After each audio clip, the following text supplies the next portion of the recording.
One of the guys that get a lot of credit is Steve Blackman from Muscular Development. I mean, those guys have done an extraordinary job for years and years and years to promote health, to promote fitness, to promote strength, to promote bodybuilding, powerlifting, weightlifting, and all of those kind of things. So the contributions they made is gigantic, and I hail them for that.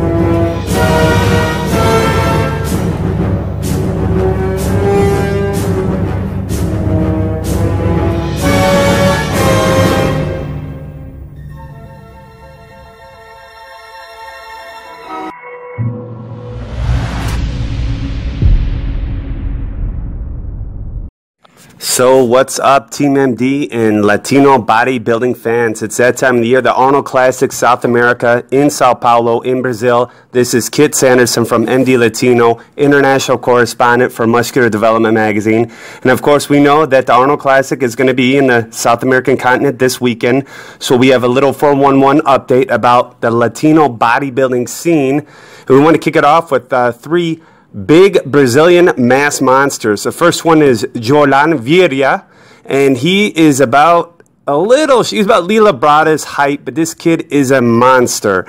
He won the Arnold Classic in his class last year. He's gained about 15 pounds of hard muscle mass.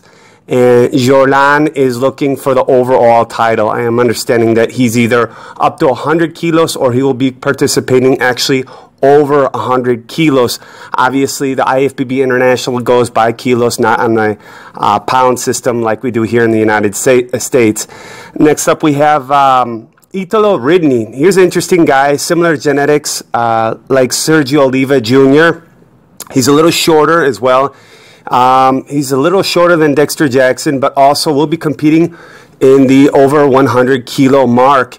He is ready to go. He has gained a lot of muscle mass, and he's looking for that title once again to repeat in Brazil. The third athlete I want to talk about is probably the most morbid case in Brazilian bodybuilding is Victor Luna. Victor Luna almost won the overall championship in Arnold Classic Brazil back in 2014, which of course won IFBB Pro from Colombia, Jose Rodriguez Big Jota. However, since then, he has pretty much disappeared from bodybuilding. I saw him last year sitting it out.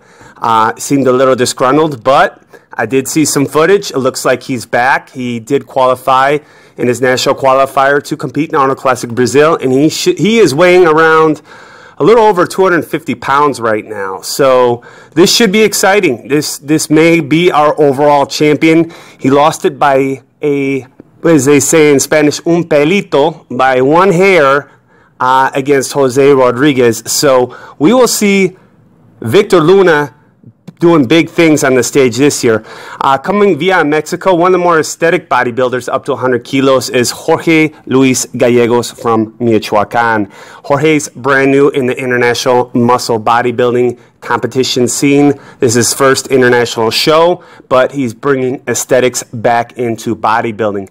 Now, going back to the younger breed of bodybuilders, I gotta say, not just Mexico, but Chile. Chile is one of the most slept on countries right now for bodybuilding. But of course, if anybody knows the days of Paul DeMaio, they'll know in Craig Titus, one of their crazy colleagues, one of the locals out there was Christian Lobaretti. He's a guy that used to come in. He never placed more than second call out, but he did compete. He was one of those first South Americans to ever compete in IFBB Pro League, right before Gustavo Badel. So Chile does have a little bit of tradition in heavyweight bodybuilding. Christian Lobaretti was the first IFBB Pro heavyweight bodybuilder.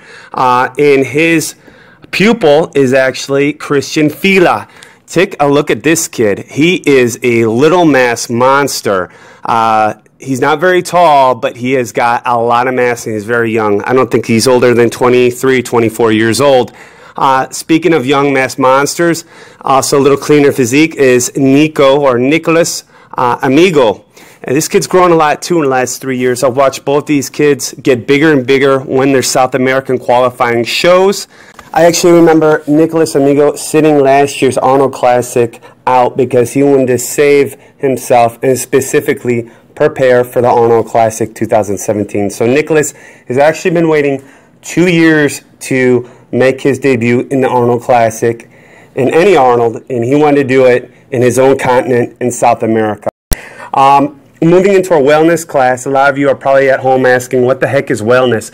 Well, that's more of a Yurishna Ayala look. Anybody that follows, you know, some of the beautiful women on social media these days, especially Latin girls, you can look up Yurishna Ayala. Is obviously a lot more natural curves, a lot more feminine curves mixed with muscle and beauty. So this category was created for those bikini girls that were a little thicker, especially junk in the trunk. And guys, you know what that boom boom is. We all like that boom boom. So first girl via Sonora, Mexico is Alicia Ramos. She is training hard. She's going to make her international debut. She was a Miss Mexico Wellness 2015, and she's going to try and take it. She's going for the title. Obviously, there's no pro card for the wellness class, but there is the fame of winning this class, and it is very, very prestigious and popular internationally. Next up is Claudia Guzman, also from Guadalajara, Jalisco, Mexico. She was last year's overall wellness in Mexico, and she too will be making her international debut here in Brazil. Next up, we have Fabiola Martinez. Guys, Google this name. You will not regret it. Fabiola Martinez. Beautiful girl. Pole dancer, TV spokesperson, wellness competitor, model. This girl is beautiful.